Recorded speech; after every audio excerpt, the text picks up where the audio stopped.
Hello guys. आज हम निकले दिल्ली से। अभी नोएडा से, और नोएडा से वापस जाएंगे घर तक। घर आने से पहले जाना है आगरा, वहाँ पे देखना है ताजमहल। तो अभी हम नोएडा के, क्या बोलते हैं उसको, ग्रेटर नोएडा साइड में है। तो यहाँ पे हम जो रास्ता है वो देखने के लिए निकले। यहाँ पे रास्ते में आपको दो चार जगह ऐसे भी मिलेगा कि केरला एक है यामाहा का, जो एक्चुअली इंडिया का, नॉर्थ इंडिया का सबसे बड़ा फैक्ट्री वो कहिए कि हेडक्वार्टर कहिए, वो मिलेगा। और उसके बाद आपका फिर से मैं नोएडा से वो यमुना एक्सप्रेस से पकड़ के वापस अपना घर की ओर, या भी नहीं मैं नागपुरा की ओर बढ़ूंगा। तो दोस्तों, ये जो सफर था मेरा, इसमें मतलब ना गुड लक की वजह से कहिए, बाइक का मेंटेनेंस या बाइक का क्वालिटी की वजह से ही कहिए, कोई भी परेशानी मुझे नहीं हुआ। एक सोलो ट्रिप था तो बहुत रिस्क था। एक्सीडेंट का रिस्क छोड़ भी देते हैं तो भी आपका बाइक का कोई पार्ट्स बिगड़ने का, ये प्रॉब्लम होने का चांसेस बहुत ज़्यादा ही रहता है ऐसे चीज़ में, क्योंकि ये ज़्यादा ही सफ़र है कुछ। मतलब नॉन स्टॉप ये 4 दिन में घर जाते जाते मेरा 3500 किलोमीटर प्लस सफ़र होने वाला। तो ये बीच रास्ते पे बाइक कभी प्रॉब्लम नहीं दिया, कोई एक्सप्रेस में भी प्रॉब्लम नहीं दिया। 130 में मैं 120-130 में ये बाइक से मैंने जितना देखा कि आसानी से आप क्रूज कर सकते हो कंफर्टेबली, अगर आपका मतलब फिजिकली आप केपेबल हो तो। ठीक है। और सिंगल आप अगर चलते हो तो इस बाइक में कोई भी प्रॉब्लम मुझे तो नहीं मिला। ठीक है। R15 तो बहुत ही शानदार है वैसे भी। और जो मेरा डाउट था कि लॉन्ग टूर में ये कितना असरदार होगा, कंफर्टेबल होगा, देखिए कंफर्ट तो आप भूल जाओ। कंफर्ट मतलब आप अगर आप चाहते हो कि जैसे क्रूजर बाइक्स होते हैं वैसा कंफर्ट तो कोई भी स्पोर्ट्स बाइक में आपको नहीं मिलने वाला है। तो वो कंफर्ट अगर आपको प्राइमरी आपका क्राइटेरिया है तो आपको स्पोर्ट्स बाइक खरीदना नहीं चाहिए। क्रूजर के लिए ही सोचना है, क्रूजर को प्रेफर करना चाहिए। लेकिन स्पोर्ट्स बाइक कैटेगरी में आप देखते हो तो ये एंट्री लेवल स्पोर्ट्स बाइक है, फिर भी इतना कैपेबल है। 155 सीसी का इंजन, तो फिर होके भी ये, मतलब मेरा टॉप दिखा, मैंने जो देखा 140 प्लस, 145 प्लस, ऐसा करके 148 तक शायद मीटर में गया होगा। तो वो मैंने देखा। और उसको अगर छोड़ भी देते हैं तो 120 से 130 तक आप आसानी से क्रूज करके चल सकते हो, ठीक है, हाईवे पे। और ये भी नेशनल, मतलब ये रिकमेंडेड नहीं है, तो मतलब 100 के ऊपर ये कंफर्टेबली जा सकता है, कोई प्रॉब्लम नहीं। और यहाँ पे जो था बहुत ही धूप था। ये नोएडा का मैंने जो देखा, रास्ता अच्छा है। आउटर नोएडा में कुछ कुछ रास्ता मतलब रिपेयर, बीच में रिपेयर वर्क की जरूरत है। और कुछ कुछ सेक्टर है बहुत ही क्राउडेड कॉन्जेस्टेड है, लेकिन ये वाला जो सेक्टर है ये तो मैंने देखा बहुत ही खाली खाली जैसा है। ठीक है। मतलब यहाँ पे ज़्यादा भीड़ भाड़ नहीं है, वो भी सुबह सवेरे का वक्त है। तो मैंने होटल से 9:30 बजे, 9 बजे, 9:30 बजे तक ब्रेकफास्ट किया, और उसके बाद चल पड़ा राम जी का नाम लेके। तो जाने से पहले ये मतलब हर एक दिन मैं ट्रिप के शुरू में करता हूँ कि पहले एयर प्रेशर चेक कर लेता हूँ, और रिफिल भी कर लेता हूँ। दूसरा है कि चेन का क्या हालत है वो देख लेता हूँ। हो सके तो चेन लूप भी स्प्रे कर देता हूँ, क्योंकि बीच रास्ते में तो शायद रुकने का मौका ना मिले। तो चेन चेंज पॉकेट में कोई टेंशन प्रेशर ना आए, इसलिए मतलब ज़्यादा जो है डीके ना हो, इसलिए मैं वो कर देता हूँ। और ये है कुछ लोग कहेंगे कि यार 500 किलोमीटर से पहले चेन लूप का क्या ज़रूरत है। देखिए, आप 500 किलोमीटर, अभी ये क्या बोलते हैं उसको, मतलब आपके अनुसार ये घटता है या बढ़ता है, क्योंकि 500 किलोमीटर ऐसा कोई हार्ड डिफाइंड रूल नहीं है, वो एक एवरेज आपका कन्वेंशन के लिए बोला जाता है। लेकिन अगर आप बीच रास्ते में बहुत दूर तक जर्नी करते हो, बीच रास्ते में धूल मैल कुछ भी आएगा, ठीक है, धूप आएगा, बारिश होगा तो पानी आएगा, कीचड़ आएगा, तो उस हिसाब से आपको मतलब अवेयर रहना, और क्या बोलते हैं प्रिवेंटिव मेजरमेंट जो है, प्रिवेंटिव मेंटेनेंस वो करना जरूरी होता है। तो इसलिए मैंने चेन लूप हर रोज करता हूँ, मतलब ये ट्रिप के वक्त, और खास करके लॉन्ग ट्रिप के वक्त। और उसके बाद मैं जो देखता हूँ वो है आपका इंजन ऑयल। ठीक है। आपका इंजन अगर सही भी हो, बिल्कुल पिस्टन सिलेंडर रिंग सब ठीक ठाक भी हो, उसके बावजूद भी अगर आप कंटिन्यूअसली 130 140 मतलब कोई भी बाइक का जो जितना थ्रेशोल्ड होता है उसके नजदीक ही चले जाओ और चलाते रहो, मतलब 100 इस बाइक का शायद अब देख लो कि 150 का डिमन स्पीड मीटर के हिसाब से उठता है, टॉप टॉप है इसका। तो अगर आप 120 30 तक चलाओगे और वो भी मतलब घंटों भर घंटों मैंने चलाते रहोगे, तो दिन भर चलाओगे तो वो क्या होता है, थोड़ा बहुत इंजन ऑयल ऊपर से हेड से निकलता है, निकल के वो बार्न होता है या फिर वेपोराइज होता है किसी भी तरीके से। तो इसलिए आपको ये इंजन ऑयल का जो फिलर कैप है उसको, इंजन का कैप खोल के उसमें जो गेज है वो गेज को निकाल के आपको बाइक को सीधा करके सिर्फ उसको इंसर्ट करके और पोंछने के बाद इंसर्ट करके इंजन में घुसा के देखना है कि इंजन ऑयल का लेवल जो है रिकमेंडेड लिमिट के अंदर है कि उसके नीचे चला गया। ठीक है, तो अगर नीचे चला जाता है थोड़ा बहुत टॉप अप कराना होता है। ठीक है, ज़्यादा नहीं होता है, 50 ml ऐसा कुछ होगा, लेकिन कराना जरूरी है, 50 ml उससे नहीं जो भी है। तो ये रहा प्रिवेंटिव मेंटेनेंस जो करके मैं अभी निकल चुका हूँ। ब्रेकफास्ट में तो इन लोगों ने अच्छा ही नाश्ता दिया, आलू का पराठा दिए थे और उसके साथ तो जो थे चटनी वाटनी पिकल पिकल वो सब दिए। और यहाँ पे अभी तो अप्रैल का महीना है तो बहुत धूप होगा, ये तो क्या बोलते हैं एक्सपेक्टेड है। मुझे भी मैंने एक्सपेक्ट किया था, लेकिन जो एक्सपेक्ट नहीं किया था वो है धूप के साथ साथ यहाँ पे और एक प्रॉब्लम भी है। यहाँ के वेदर में ना धूल बहुत ज्यादा है। तो कोलकाता के कंपैरिजन में अगर आप देखो तो यहाँ पे रास्ते के साइड में देखो पूरा रेत फैला हुआ है, हाँ धूल फैला हुआ है। ऊपर से यहाँ पे हवा भी थोड़ा मतलब खाली, तो आजू बाजू में ज्यादा क्या बोलते हैं घर नहीं है और ये भी नहीं है, पेड़ भी नहीं है, तो विंड एयर फ्लो जो होता है ना वो विंड बहुत ज्यादा है।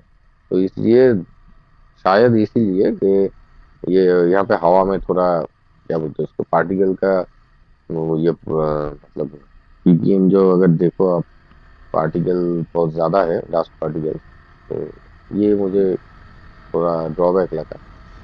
इसके हिसाब से तो गाड़ी बेहतर है, मतलब 4 चक्का फोर व्हीलर बेहतर रहेगा। और वैसे रास्ता वास्ता तो सब मस्त है। तो अभी हम जा रहे हैं ये जो नोएडा से जो रास्ता सीधा जाके यामाहा का क्या बोलते हैं उसको फैक्ट्री जो है, मतलब इंडिया का हेडक्वार्टर एक है नॉर्थ इंडिया का, वहां से मैं जमुना एक्सप्रेस पकड़ लूंगा। तो ये चलते हैं उससे पहले रास्ते में एक बार खड़े होके यहाँ पे सुना है कुछ बहुत सारे हाई राइजेस है, तो वो हाई राइज भी देखना है। ये हाई राइज को देख के हम चलेंगे। तो दोस्तों ये वीडियो आपको शायद मेरे कुछ क्या बोलते दोस्तों ने कहा, व्यूअर जो लोग हैं, कि वीडियो को आप इतना लॉन्ग मत बनाओ, हाँ देखने में परेशानी होता है, आप सिर्फ हाईलाइट करके अपना जो राइट का क्या बोलते हैं उसको मेन पॉइंट से या फिर जिस्ट है वो हमको दिखाओ। तो मैं उन लोगों से यही कहूंगा कि देखिए, आपका विद ड्यू ऑल रिस्पेक्ट, आपका जो ओपिनियन है उसका तो मैं इज्जत करता हूँ, लेकिन ये एक्चुअली सिर्फ मैंने आप लोगों को दिखाने के लिए ऐसा नहीं है। ये मेरे देखिए मेरा एक ये ऑनलाइन क्या बोलते हैं उसको, मतलब मेमोरी जो है ये कलेक्ट करके रखने के लिए मैं इसके लिए वीडियो बना रहा हूँ। ठीक है, इसलिए ये मैं वीडियो ज्यादा से ज्यादा जितना हो सके वो कंटेंट रखना चाहता हूँ, तो ताकि मुझे जब मान लो कि 10 साल बाद अगर हम खुद भी देखें तो ये देखकर याद आ जाएगा कि यहाँ पे ये हुआ था, वहाँ पे वो हुआ था। ठीक है, वो याद करने में नॉस्टैल्जिया में अच्छा लगता है। ठीक है, तो इसलिए स्वीट मेमोरीज को कलेक्ट करने के लिए और स्टोर करने के लिए मेरा वीडियो जो है उसका लेंथ इतना ज्यादा होता है, और कुछ नहीं। वैसे भी मुझे भी मतलब मैं भी इतना जानता हूँ कि हाँ भाई 20 मिनट का वीडियो कौन देखेगा, 20 मिनट 30 मिनट का वीडियो बनाने का कोई मतलब बनता तो नहीं है ये वीडियो। वैसे ये जो रास्ते से हम जा रहे हैं तो रास्ता का नाम बता देते और उसके बाद बता देते कि इस रास्ते जाकर यहाँ पे उठाया, इतना देर में मैं पहुंचा, और रास्ते में अगर कुछ हुआ खास दिखाने के लायक तो वो दिखाना था। तो ऐसे करने से ये वीडियो 10 मिनट के अंदर खत्म हो जाता। लेकिन मेरा जो था इरादा से वो तो आपको बता दिया कि पूरा का पूरा मेमोरी मुझे स्टोर करना था। तो यूट्यूब में हमारे अगर हम वीडियो के रूप में वहाँ पे अपलोड कर देंगे तो ये स्टोर भी हो जाएगा, आप लोगों को देखने में मिल जाएगा। और एक बात भी है, कुछ लोग ऐसे भी है मेरे व्यूअर्स लिस्ट में कि वो सब्सक्राइबर्स चाहते हैं कि रास्ते का डिटेल जितना ज्यादा हो सके वो मैं दिखाऊं उन लोगों को, ताकि उन लोगों को देखने में पूरा रास्ता का पता चल जाए कि रास्ता ऐसे है। मतलब ऐसा नहीं है कि मान लो कि 50 किलोमीटर जाना है, मैं 100 मीटर या फिर 500 मीटर दिखा दिया, उसके बाद स्किप करके चला गया, तो उसमें तो रास्ता का पूरा हाल कैसा है, मोड़ कैसा है, रास्ते का ट्रैफिक का नेचर क्या है, रास्ते का डिरेक्शन सिग्नल ये सब का सिस्टम वहाँ पे ट्रेंड क्या है, ठीक है, तो वो सब तो उन लोगों को देखने को नहीं मिलेगा फर्स्ट टाइम। तो वो लोग इसलिए यही चाहते हैं कि मैं जितना डिटेल्ड हो सके, मतलब अगर हो सके बस चले तो भाई पूरा, उन लोगों ने बताया कि पूरा दिल्ली से कोलकाता का नॉन स्टॉप वीडियो बना दे, तो मैंने तो वो तो मैंने I am really sorry to say वो मेरे लिए मुमकिन नहीं है, क्योंकि I am not that much by far. उसके लिए जितना कैमरा का बैटरी बैकअप होना जरूरी होता है, ठीक है, मेमोरी कार्ड का कैपेसिटी होना जरूरी होता है, तो उतना तो मेरे पास है नहीं। अगर 128 का भी कार्ड भराएंगे, मतलब मेरा पास का बात जितना है, तो उसमें भी ये पूरा नहीं होगा। 1 दिन का होगा, 1.5 दिन का होगा, उसके बाद तो खत्म हो जाएगा ना। तो फिर भी कोशिश करेंगे आगे आगे अगर कोई चीज करे तो उससे ज्यादा कैपेसिटी का कार्ड और एक अच्छा सा एक्शन कैमरा देते, क्योंकि ये एक्शन कैमरा जो है कुछ खास नहीं है। हाँ, ये काम कर गया ये तो अच्छा है, लेकिन सॉरी गाइस, उतना खास नहीं है। फिर भी वीडियो रिकॉर्ड हो जाता है, बस सही है। तो ये अभी हम जा रहे हैं, ये रास्ते को मैप में देख के, आपको शायद दिखाई ना दे, ये पे धूप बहुत ज्यादा इसलिए, ये जो मोबाइल सामने होल्डर पे लगा हुआ है उसमें ना मैं डेस्टिनेशन फिक्स कर चुका हूँ कि जमुना एक्सप्रेस पे। तो यहाँ से मैं जमुना एक्सप्रेस पे ही जाऊंगा। ये सर्विस रोड में इसलिए पकड़ा कि यहाँ के जो हाईवेजेस है, यहाँ पे सुना है कि रावण का भी मंदिर है, जो मैंने पहले कभी सुना नहीं कि रावण का मंदिर। तो रावण का मंदिर शायद देखने को ना मिले, लेकिन ये हाईवेजेस तो देखना, क्या बोलते हैं, देखना बनता है। तो इसलिए मैं हाईवेजेस के पास आया। ये खाली जगह में, नोएडा एक समय क्या था, खाली जगह था, तो वहाँ पे इतना सारे ऊंचे हाईवेजेस बन गए हैं, तो देखने में भी अच्छा लगता है। तो इसलिए मैंने यहाँ पे आने के लिए डिसाइड किया। और ये देखिए दोस्तों, अभी सामने ये जो हाईवेज है, इसका शायद नाम है पैरामाउंट इमोशंस, ठीक है। तो ये पैरामाउंट इमोशन नाम भी बहुत इमोशनल लगता है सुनने में। तो मैंने सोचा चलो भाई एक बार देख लेते हैं, ठीक है, ये हाईवेज का फंडा क्या है, मतलब हमारे कोलकाता का हाईवेज जैसा है वैसा ही है कि कुछ दूसरा और भी, मतलब खासियत कुछ है। तो यहाँ पे जो दिख रहा है वो कोलकाता का साउथ सिटी अरवाना जैसा होता है, वही है, वैसा ही है, लेकिन साउथ सिटी अरवाना इससे भी ऊंचा है। ये थोड़ा कम ऊंचा है, शायद 15-20 फ्लोर का होगा, ठीक है। वो अरवाना तो 40-42 ऐसा है। साउथ सिटी भी करीबन 35-40 ऐसा कुछ है। तो ये देखिए, ये है पैरामाउंट इमोशन। हाँ, इसका एंट्री बहुत अच्छा लगा मुझे देखने में। ये एक मतलब क्या बोलते हैं, सेल्फ सस्टेन सोसाइटी है, अंदर में स्विमिंग पूल सब कुछ है, पार्क, ठीक है, शॉपिंग मॉल, ऐसा ऐसा सब कुछ है, सुना है मैंने। ये पैरामाउंट इमोशन, ये मुझे देख के बहुत अच्छा लगा। रास्ते के बाजू में ही था, इसलिए मैं सर्विस रोड आके ये देख लिया। और याद कर रहेगा ये। तो चलिए इसके बाद आगे बढ़ेंगे, ठीक है। अभी देखना हो गया मुझे, एक्चुअली रावण का मंदिर भी देखना था, लेकिन रावण का मंदिर तो मैंने सोचा कि वो बाद में भी देख सकते हैं, क्योंकि आज ही मुझे ये सुबह अभी क्या 9:30-10 कुछ बजा है, 10 बजा है, तो आज शाम के अंदर मुझे बिहार बॉक्सर पहुंचना है, वो भी दिन में ताजमहल देखने के बाद। तो आप सोच लो कि अभी मैं नोएडा में हूँ, तो नोएडा से मुझे जमुना एक्सप्रेस वे होके जाना पड़ेगा आगरा। आगरा से वो लोकल रास्ते पकड़ के ईस्ट या वेस्ट गेट से ताजमहल को देखना पड़ेगा। ताजमहल के अंदर ना जाने कितने सारे लोगों का टिकट का लाइन ऐसा रहेगा, ठीक है, एंट्री का भी लाइन बन जाता है वहां पे। उसके बाद ताजमहल के कम से कम हाफ किलोमीटर दूर में पार्किंग है, तो हाफ किलोमीटर पैदल जाने होगा। अच्छा, उसके बाद ताजमहल देखने के बाद आगरा से वापस हम पकड़ लेंगे आगरा लखनऊ एक्सप्रेस वे, ठीक। तो आगरा लखनऊ पकड़ के हमको जाना है लखनऊ। लखनऊ पे, लखनऊ में भी रुकना नहीं है, आउटर रिंग या इनर रिंग जो भी रोड है पकड़ के हमको यमुना एक्सप्रेस पे, यमुना क्या बोल रहे हैं उसको, पूर्वांचल एक्सप्रेस पे पकड़ लेना है। वो पकड़ के पूर्वांचल एक्सप्रेस पे खत्म करेंगे तो होगा आपका वहां से जहाँ पे खत्म होता है वहां से 20 किलोमीटर है करीबन, वो है बक्सर, बीच क्रॉस करके बक्सर स्टेशन। तो वहां पे होटल है, तो पहुंचते पहुंचते तो रात हो जाएगा, लेकिन बिहार के अंदर रात को चलाना मेरे हिसाब से कोई अकलमंदी का काम तो है नहीं। तो इसलिए मैं चाहता हूँ कि जितना जल्दी हो सके पूर्वांचल को खत्म करके अंदर घुस जाओ। तो मेरे हिसाब से 10-11 तक तो बच ही जाएगा, जितना भी जल्दी करने की कोशिश करूँ। और ये जो है टोटल जर्नी मैं आपको बता रहा हूँ, ये नोएडा से बिहार बॉक्सर तक ये 830-40 किलोमीटर होगा। ठीक है, 830-40 किलोमीटर मुझे एक दिन में जाना है। आने के वक्त में आया था कोलकाता से कानपुर, वो था 1028। ठीक है, तो वो भी एक दिन में था। और ये भी एक दिन में है, लेकिन इसमें दो, एक प्लस पॉइंट है एक माइनस पॉइंट है। प्लस पॉइंट ये है कि तीनों ही एक्सप्रेस पे पकड़ के हम जाएंगे। आने के वक्त आए थे सिर्फ जीटी रोड पकड़ के, तो एक्सप्रेस वे मतलब नेचुरली थोड़ा ट्रैफिक भी कम होगा, चलाने में मस्त भी लगेगा, तो मतलब आसानी से चला सकते हैं। और स्पीड भी ज़्यादा मेंटेन करना वहाँ पे इजी होगा, क्योंकि अननेसेसरी क्लटर जैम कुछ मिलेगा नहीं। तो ये प्लस पॉइंट है। माइनस पॉइंट ये है कि जितना जो 840 किलोमीटर इसमें ना एक्सप्रेस पे में जो होता है, मतलब कि जमुना में पकड़ लो, क्या कोई भी तीनों एक्सप्रेस में ही, तो तीनों में पैसा टोल टैक्स बाइक को भी भरना पड़ेगा, पहला बात। दूसरा बात, तीनों में ही अगर आप एक बार चलना शुरू कर दो तो 50-100 किलोमीटर के दूरी में ही आपको जाके कुछ मिलेगा, बीच रास्ते पे कुछ मिलेगा नहीं।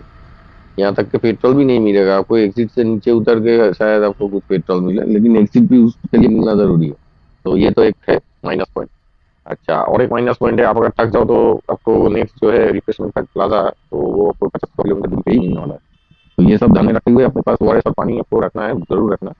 ठीक है, और मोबाइल भी ये इंश्योर करना कि आपका फोन हमेशा चार्ज में रहे, क्योंकि ड्यूरिंग इमरजेंसी आपको ऐसा होगा शायद कोई कॉल करने की जरूरत पड़े तो आप कॉल कर सकते हो। इतना चार्ज तो मोबाइल में रहना चाहिए। और हमेशा ध्यान से चलाना, क्योंकि दो चीज होता है एक्सपीरियंस राइडर लोग ये जानते हैं, टारगेट फिक्सेशन। ठीक है, टारगेट फिक्सेशन मतलब क्या है, आप सीधा जा रहे हो, ठीक है, आप बाइक चलाते हो, ठीक है, मतलब कुछ साल, मतलब कि कुछ साल चलाते हो, मतलब अच्छा खासा एक्सपीरियंस बन गया आपका, फिर भी आप एक मोड़ मतलब टर्निंग ले रहे हो या फिर बीच रास्ते से सीधा ही चल रहे हो, अगर सामने कोई ऑब्जेक्ट या कार या फिर कोई इंसान आ जाए, तो ऐसा कई बार होता है बाइकर्स के कि आप वो जो ऑब्जेक्ट है ना, आप उसको देख रहे हो और आपका बाइक जो है अपने आप उसके और भागने लगता है। मतलब आपका जो रिफ्लेक्स होता है कि आप बाइक का डायरेक्शन चेंज करोगे तो आपका आई साइट लॉक हो जाता है ऑब्जेक्ट के ऊपर, और बाइक ही अपने आप उसके ऊपर मतलब उसके और भागने लगता है। वो ऑब्जेक्ट या इंसान अगर मूव भी करे एक डायरेक्शन से दूसरे डायरेक्शन में, तो आप उसको ही देखते रहते हो, इसलिए आपका बाइक हमेशा उसके और ही भागता है। तो ऐसे इस वजह से एक्सीडेंट हो सकता है। और इनएक्सपीरियंस राइडर्स, मतलब ये एक्सपीरियंस नहीं है ऐसे राइडर्स को, ये सिचुएशन को फेस करना हो सकता है शायद। तो उसके लिए आपको क्या करना है, पहला बात है टारगेट फिक्सेशन नहीं करना है। कोई भी ऑब्जेक्ट अगर दाएं से बाएं रास्ता क्रॉस कर रहे हो, मतलब जो वो इंसान है कि जानवर है जो भी है, आपको हमेशा याद रखना है कि आपको उसको पीछे से जाना है। अगर रास्ता का आधा वो क्रॉस कर लेता है तो हमेशा आपको उसके पीछे से जाना है, क्योंकि कोई भी इंसान या जानवर आगे जितना जल्दी जा सकता है रिफ्लेक्स में, पीछे उतना जल्दी भाग नहीं सकता। ठीक है, तो हमेशा उसका पीछे का ही ट्राई करना है। और जब भी आप उसको देख लो, आप उसको हॉर्न देकर अलर्ट कर दो और अपने ब्रेक को ग्रेजुअली पकड़ना शुरू कर दो। ठीक है, ग्रेजुअली पकड़ना है दोस्तों, ये कोई रेस का ट्रैक तो है नहीं, तो प्रोग्रेसिव ब्रेकिंग इज नीडेड। तो आपको ग्रेजुअली ब्रेक करके स्पीड को कंट्रोल करना है। उसके बाद जितना आपका मतलब चलाने में आसानी है या फिर टर्न लेने में आसानी होगा, वैसे स्पीड में लाके, मॉडरेट स्पीड लाके आप उसको क्रॉस करो। अगर प्रॉब्लम भी होगा उस वक्त आपको ब्रेकिंग का प्रोविजन मिलेगा, मतलब आप ब्रेक भी कर सकते हो, बाइक को रोक भी सकते हो। ठीक है, लेकिन वो टारगेट फिक्सेशन हमेशा याद रखना, उसके और आपको देखना नहीं है, उसको आप देख लिए क्रॉस कर रहा है, अभी आपको खाली जगह रास्ते में जो है वो देखना है। ठीक है, ये एक प्रॉब्लम होता है। और दूसरा एक प्रॉब्लम होता है, उसका टेक्निकल टर्म हम भूल गए। हम कहते हैं मतलब आप मान मान सकते हो कि वो हाईवे हेलुसिनेशन जैसा है कुछ। ठीक है, ड्राइवर्स हेलुसिनेशन ऐसा कुछ था टर्म, वो ज्यादा याद नहीं है मुझे। वो क्या होता है कि मान लो आपके सामने 100 किलोमीटर रास्ता खाली है, और इंसान मतलब आजू बाजू में कोई दुकान वुकान कुछ नहीं है, सिर्फ रास्ता ही रास्ता है। और आप 100 से ऊपर भागाते जा रहे हो, ठीक है।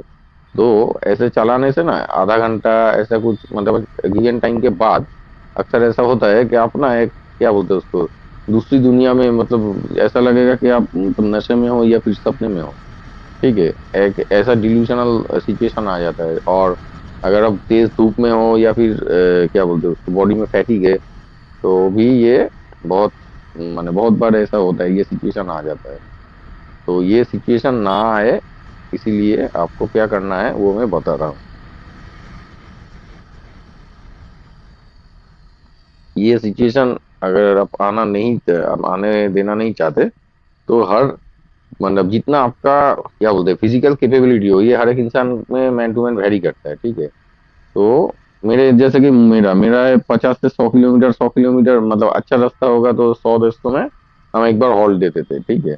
ये हॉल्ट दे के आपको क्या करना है, खुद को रिफ्रेश करना है। पहले स्ट्रेच वेच कर लीजिए, उसके बाद थोड़ा पानी पी लीजिए, उसके बाद आपका जो भी है, चाय पीना है तो चाय पी लीजिए। हाँ, तो आपको अगर टॉयलेट मतलब हाँ टॉयलेट करना है तो टॉयलेट भी आप कर सकते हो। मतलब ये करके आप 5 मिनट इधर उधर थोड़ा पैदल चल लो, ठीक है। बाइक के आजू बाजू में बाइक का कुछ हुआ कि नहीं वो सामने वामने देख लो, ठीक है। मैप वैप देख लो, फोन करना है तो कर लो। ऐसे करके 5-10 मिनट आप हॉल्ट दे दो।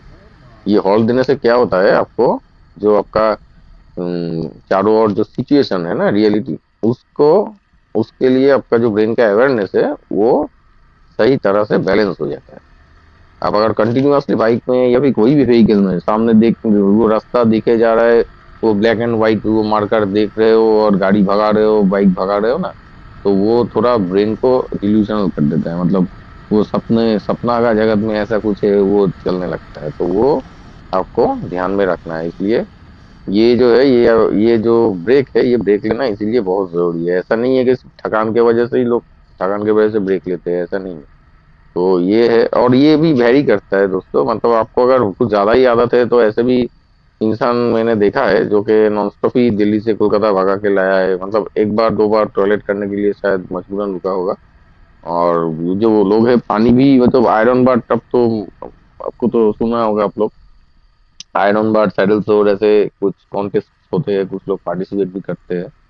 तो वो ना ये हाइड्रेशन ब्लाडर जो है ट्रेकिंग में लिया जाता है, वैसे ही अपने पीठ पे बांध लेते हैं, उसका स्ट्रॉ मुंह के पास रहता है। तो जब भी उसको प्यास लगे वो लोग खुद से पी जाते हैं बगैर बाइक को रुक के। तो बिना रोके ही वो लोग पानी वानी पीते हैं और चलने लगते हैं। और एक बात ये है कि वो अलग है, वो एक कंपटीशन का जैसा है, वो नॉर्मल सिचुएशन नहीं है। और उन लोगों के पास ज्यादातर आपका जो है लागेज भी कम रहता है, ठीक है। आपका अगर ज्यादा लागेज हो वो भी एक हेडेक होगा, तो इसलिए आपको ये रुकना आपका जरूरी होता है। और बाइक को भी थोड़ा रेस्ट मिल जाएगा। भले ही ये सब बाइक का अभी रेस्ट का जरूरत है नहीं, मैंने जितना देखा, क्योंकि ऑयल कूल्ड इंजन जो है मतलब लिक्विड कूल्ड रेडिएटर वाला इंजन, वो मतलब इतना जोर भगाने के बाद भी 89-90 टेम्परेचर है, जहाँ के nominal operating temperature R1 bike का होता है आपका 80 डिग्री सेल्सियस एंड अबव, ठीक है। तो ये दोस्तों मैं यामाहा के जो बोला था, जो यामाहा इंडिया का वहाँ पे हेडक्वार्टर है, वहाँ पे जा रहा हूँ, वहाँ पे पहुँच चुका हूँ करीबन, ठीक है। तो हमने सीधा जाना है और उसके बाद बाएं आपका वो फैक्ट्री का एंट्री गेट मिलेगा। तो हम उसके बिल्कुल नजदीक है, शायद 1 किलोमीटर। ये जो बाएं दीवार दिख रहा है, ये उसी का दीवार है या फिर उसका अगला वाला दीवार है, ठीक। तो यहाँ पे जो अभी ट्रैफिक है, अभी थोड़ा क्या बोलते बोलते हैं उसको, टाइम बढ़ गया है दोपहर के। और तो 11-12 बजा हुआ, 11, साढ़े 11, तो अभी यहाँ पे बहुत ट्रैफिक बढ़ चुका है। स्कूल बस से लेके पब्लिक ट्रांसपोर्ट आप देख सकते हो, ठीक है। लेकिन ये एक अच्छा चीज है, मैंने जैसा देखा था जहाँ पे मैं था 62 ऐसा कुछ सेक्टर था, या फिर न्यू दिल्ली में भी के भी अगर बात करें, तो वहाँ पे तो पेरिफेरल एक्सप्रेस पे या फिर बाईपास जो भी होते हैं, सभी के सब जैम है, ठीक है। मतलब एकदम बेकार। मुझे ऐसा लगा कि इतने सारे रास्ते हैं, रात को खाली रहता है वो ठीक है, लेकिन ये कॉन्जेशन जो है ऑफिस का जो रिटर्न टाइम होता है शाम के वक्त, वहां पे मैंने देखा कि जो express way peripheral express way या फिर ऐसे हाईवे है, वो सब कॉन्जेस्टेड है और जैम है। तो उसके हिसाब से अगर देखा जाए तो यहाँ पे एक्चुअली नोएडा का, ग्रेटर नोएडा का साइड जो है, वहाँ पे गाजियाबाद ऐसा है, यूपी गाजियाबाद। तो यहाँ पे कुछ नहीं है ऐसा। यहाँ पे बिल्कुल खाली खाली रास्ता है, अच्छा है। आप अपना जो स्पीड है, एवरेज स्पीड अच्छे से मेंटेन कर सकते हो। और हाँ दोस्तों, यहाँ पे ऑटो और टोटो जो वैसे आप दिख रहे हो, ये लोग ऐसे ही चलाते हैं, ठीक है। इन लोगों का कोई सेंस होता नहीं है, होना भी नहीं चाहिए, मतलब एक्सपेक्ट भी नहीं कर सकते आप, क्योंकि ऑटो टोटो अक्सर जो लोग चलाते हैं उन लोगों का कोई खास बैकग्राउंड, मतलब ये ड्राइविंग स्कूल से ट्रेनिंग या फिर खुद अपने इंटरेस्ट से ड्राइविंग का कोई पार्ट सीखे, ऐसा उन लोगों का या फिर नसीब में नहीं होता, या फिर उसका क्या बोलते हैं उसको, ऐसा कोई उन लोगों का इरादा भी नहीं रहता। उन लोगों का तो कमाई, बस खाओ और कमाओ, ऐसा कुछ है। तो इसलिए बीच रास्ते में अक्सर चले जाते हैं, अगर गाड़ी से टकरा जाए तो गाड़ी का दोष दे देते हैं आसानी से। तो क्या करे, ये तो मेरा महाभारत का एक परंपरा बन चुका है अभी, ठीक है। तो ये देखिए दोस्तों, ये है यामाहा का, जो मैं बोल रहा था, ये हेडक्वार्टर। यहाँ से उतर के एक दो तस्वीर लेना तो बनता है, क्योंकि मेरा बाइक भी यामाहा का ही है। तो चलिए दो चार क्लिक मार देते हैं, उसके बाद सामने जाके हम दाएं निकल जाएंगे, वो दाएं से बाएं होगा तो आपका क्या बोलते हैं इसको, जमुना एक्सप्रेस में हम चढ़ जाएंगे। तो ये है इसका जो क्लिक मैंने उतारा, अभी मैं आपको आगे सामने ही दिखाने वाला हूँ। यहाँ पे जो गेट है, गेट के एक तरफ सिक्योरिटी का रूम है, ठीक है। ये सेल्फी भी मैं दे दूंगा अभी वीडियो में। तो हाँ, तो ये देखिए इंडियन यामाहा का, साइड के सामने इंडियन यामाहा का ही प्रोडक्ट लेके एक इंडियन का क्या बोलते हैं खींचता हुआ तस्वीर, ठीक। वो भी सुबह सवेरे, वो भी घर से करीबन 13,000 किलोमीटर की दूरी में, ठीक है। तो अभी जीपीएस को सेट करना है, सेट करके ये देखिए दोस्तों, ये इंडियन यामाहा, यामाहा रेसिंग लिखा हुआ है वहाँ पे। यामाहा लाल में जो लिखा हुआ है वो सिक्योरिटी का रूम है, ठीक है। और मेरा जो सेल्फी वाला था वो भी आपको दिखने में मिलेगा इसके बाद। ये बहुत बड़ा सा जगह लेके है दोस्तों, ये सिर्फ गेट है, ठीक है। इसके पीछे बहुत बड़ा जगह है, आप गूगल मैप पे चेक करो तो आपको देखने को मिलेगा, ठीक है। ये है, ये है हम, और ये है मेरा यामाहा का प्रोडक्ट, और प्रोडक्ट का क्या बोलते हैं उसको, हेडक्वार्टर। तो चलिए दोस्तों आगे बढ़ते हैं, अभी निकलना है। ये इससे कनेक्ट करके हम दिल्ली से आगरा की ओर निकलना है। ये बैग को मैंने अच्छे से स्ट्रैप ऑन कर लिया, लेकिन ये बैग जो ब्रेक, जब ब्रेकिंग करते हैं, थोड़ा बहुत मेरे पीछे पीठ में आके लोअर बैक में ये थोड़ा दिक्कत देता है। तो क्या करें, अभी जाना तो है, यही बात है।